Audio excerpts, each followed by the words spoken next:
Sugeng enjang para pamirsa, medal sakmangke sesarengan kula Aditya Agung Wicaksono kaliyan kanca kula Syarifah Radha ngaturaken warsa True News. supados para pemirsa langkung jelas warta menika kula sampun sesarengan kaliyan kanca kula inggih menika Novia Rahmawati wonten panggonan kadodosan. Sugeng enjang kepriye kahanan nang kono sakwise kedadian klitih wingi? Inggih para pamirsa, korban klitih menika sampun pulih. Alhamdulillah mboten wonten luka parah. Ugi tersangka menika sampun ditahan ing kantor polisi. Wonten ing sisih kula sampun wonten Mbak Darmi ingkang mirsani kadadian klitih menika. Mbak menawi pareng manganipun klitih menika kados pundi? Kula inggih kirang mangertos. Pokokipun kira-kira wanci jam 12-an bengi kula mireng swara tiyang jerit-jerit wonten ing sakiwa tengene kampus isi. Banjur kula medal saking dalem. Kula pirsa wonten tiyang kakung disabet ngagem celurit kaliyan tiyang kakung liyane. Kula mlayu nyuwun tulung kalih Pak Polisi. Kados pundi korbanipun, Mbak? Korbanipun sampun dibetok ing rumah sakit lan lukanipun boten parah. Matur suwun sanget, Mbak. Sesarengan infonipun lan kejelasanipun. Wonten ing sisih tengen kula wonten Bupongan. Bu nyuwun pirsa anggone kadadian klitih menika kapan lan wonten pundi?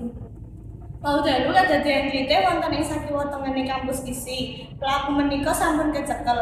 Pelaku nggadahi inisial AG lan tersangkanipun tesih pelajar SMA. Pelaku klitih menika meto gaman boten Bu? Inggih Mbak, pelaku klitih menika beto gaman awujud celurit. Matur suwun nggih Bu. Cekap semanten sawarta saking kula, salam True News. Para pamirsa, menika kala wau laporan Novia Rahmawati saking lokasi kadadosan.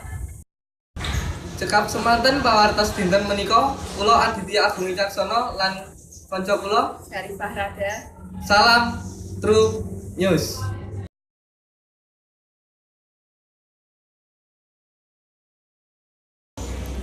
Para pamirsa, menika kala wau laporan saking Novia Kleru.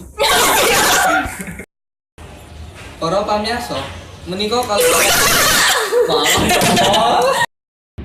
Wonten ing sisih tengen kula wonten Bupongan. Bu nyuwun pirsa anggone kadadian klitih menika. Wonten ing sisih tengen kula wonten Bupongan.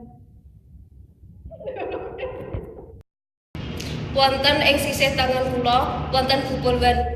Bu nyuwun pirsa anggone kadadian klitih menika. Pelaku klitih menika meto gawan boten Bu? Inggih Mbak,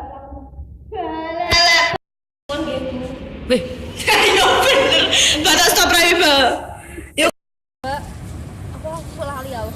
Lajeng kados pundi korbanipun, Mbak? Korbanipun sampun Para pamirsa, menika kala wau laporan saking Novia Kleru.